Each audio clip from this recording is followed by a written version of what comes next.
नमस्कार, राधे राधे सर्वांना। तुम्ही कधी कच्च्या केळीचा किस बनवून बघितला का? जसं आपण बटाट्याचा बनवतो तसा। तर चला मग आज आपण बनवणार आहोत मस्त असा एकदम खमंग आणि खुसखुशीत कच्च्या केळीचा किस आणि त्याचपासून चिवडा। नमस्कार, मी दुर्गाज रेसिपीमध्ये तुमच्या सर्वांचे स्वागत करते आणि वेळ वाया न घालवता पुढच्या रेसिपीला सुरुवात करते।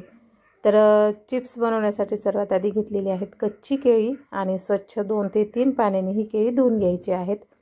हाताला घेऊयात मस्त असं तेल लावून, सर्व बाजूने तेल लावून घ्या म्हणजे हाताला चिकट जो पदार्थ लागतो तो पटकन निघेल। तर व्यवस्थित अशी चाकूने आपण ही जी साल आहे केळीची ती सर्व साल व्यवस्थित काढून घेणार आहोत। सर्व साल मी अशा पद्धतीने काढून घेतलेली आहे। बघू शकता तुम्ही केळी आपल्या तयार आहेत। आता तेल तापायला ठेवलेलं आहे। ज्या खिसणीने आपण किस बनवणार आहोत त्या खिसणीला सर्वात आधी तेल लावून घेऊया म्हणजे केळी चिटकणार नाही त्याला। आणि तेल छान कडकडीत तापलं की त्यामध्ये जसे आपण चिप्स बनवतो तशाच पद्धतीने डायरेक्ट तेलामध्ये आपण हे खिसून घेऊया। तर खिसणी शक्यतोवर जी बटाटा खिससाठी वापरतो आपण तीच मोठ्या छिद्राची खिसणी वापरून घ्यायची आहे। तेलामध्येच टाकली की काय होतं, चिकटत नाहीत एकमेकांना, अगदी सुटसुटीत असा जो आहे हा खिस तयार होतो। मस्त असा एकदम थोडासा गोल्डन कलर येईपर्यंत आपण हे तळून घेणार आहोत म्हणजे अगदी हलकासा लालसर कलर येऊ द्यायचा आहे आणि नंतर काढून घ्यायचा आहे। तुम्ही बघू शकता एकदम बटाट्याच्या किस सारखाच दिसायला लागलेला आहे। सर्व किस मी अशाच पद्धतीने व्यवस्थित तळून घेतला। डायरेक्ट तेलामध्ये टाकून आपला जो किस आहे तो तयार झालेला आहे। आणि त्याच पद्धतीने काय केलं मग मी थोडीशी केळीची जी आहे ना ती चिप्स पण बनवून घेतलेली आहेत। अशा पद्धतीने सर्व तेलामध्ये त्याच पद्धतीने जी आपली बटाट्याची चिप्स बनवण्याची खिसणी असते, जसं आपण किस डायरेक्ट तेलामध्ये सोडला त्याच पद्धतीने हे पण आपण तेलामध्ये सोडून घेतले आणि तळून घेतले।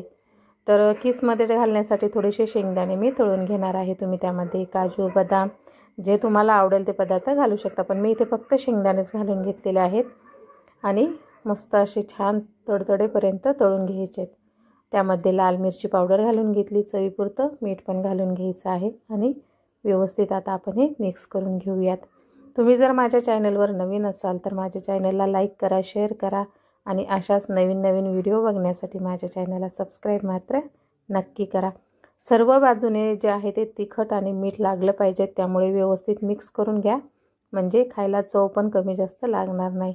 हाताने व्यवस्थित मी मिक्स करून घेतलं। अगदी खुसखुशीत असा आपला हा चिवडा तयार झालेला आहे।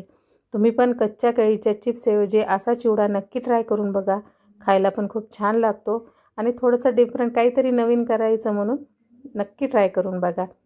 तर किस तर आपला तयार झालेला आहे। किमान हा 2 ते 3 महिने घरामध्ये चांगला राहू शकतो बरं का। जसे केळीचे चिप्स 5 ते 6 महिने राहू शकतात तसाच अजिबात खराब होत नाही आणि खायला पण त्याच पद्धतीने राहतो, फक्त एअरटाईट डब्यामध्ये ठेवून द्यायचं आहे।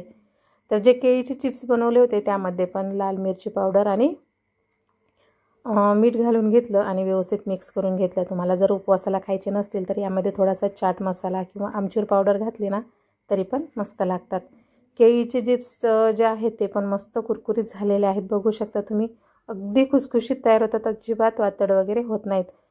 चला तर मग चिप्स आणि खिस दोन्ही पण तयार आहेत। तुम्हाला माझी रेसिपी कशी वाटली कमेंट करून नक्की सांगा। व्हिडिओ तुम्हाला थोडासा जरी कुठे आवडला असेल तर लाईक, शेअर, सबस्क्राईब करायला विसरू नका। चला तर भेटूया पुढच्या रेसिपीमध्ये। नमस्कार।